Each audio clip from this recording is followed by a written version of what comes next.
Magandang umaga sa ating Panginoong Diyos at ganoon din po sa inyong lahat mga kapatid.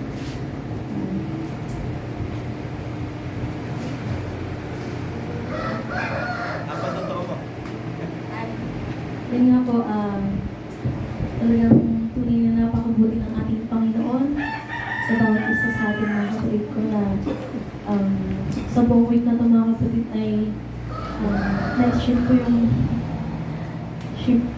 night shift po ako ngayon hanggang ngayon. Wala pa po akong matulog kasi dumiretso po ako dito. Grabe 12 hours akong nag-work 1 week.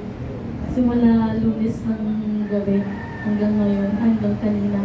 Tapos dumiretso ako ngayon dito. Kasi yun nga, kahit pagod, hindi ko pa rin magawang maiwan na, alam mo yun, yung parang mag-church ka. Yung parang may bumubulong sa akin mga kapatid na mag-church ka. Kahit hindi ako kahit wala ako dun sa kabila, pero parang may something na bumubulong sa akin na bumalik ako dito. Pero yun nga, hindi ko pa rin alam kung ano bang kalooban ng ating Panginoon sa akin. At hindi ko pa po alam, hindi ko pa po sure. Pero salamat po kayo sa ating Panginoon dahil ngayon at si Mama patuloy na rin siyang gumagaling. Yung pagsasalita niya na kapag salita siya, nakikinig niya na namin, hindi katulad dati na yun, yung parang nakaganon pa yung nakaganon pa yung bibig niya. Pero yun nga, praise God sa kabutihan ng Panginoon, sa akin, kay Mama, lalo kay Mama. Yun, talagang hindi kami pinapapayan ng Diyos. At salamat po muli sa inyo lahat na nakay Pastor sa pag-welcome na po sa akin dito. And salamat po. Kami po ay maghantong ng isang awitin. Ang nagsasabing, sino ang katulad mo?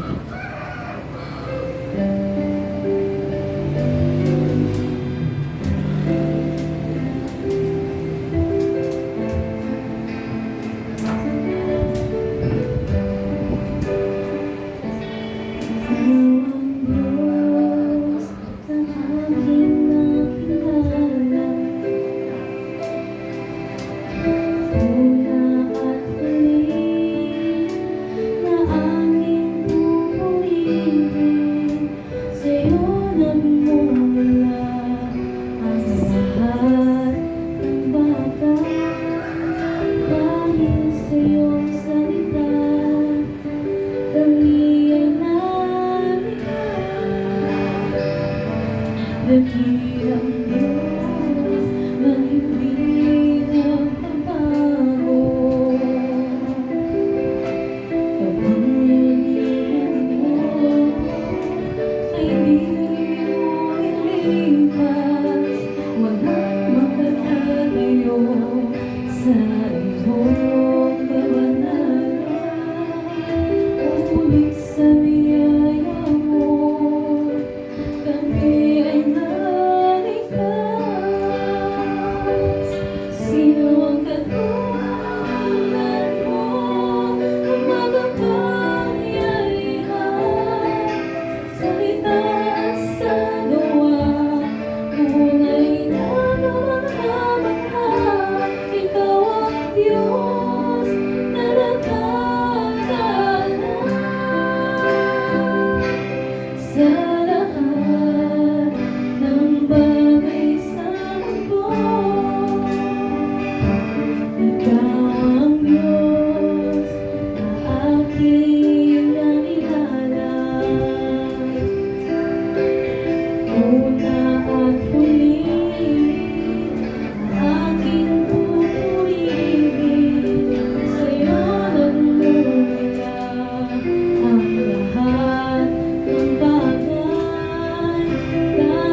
Sino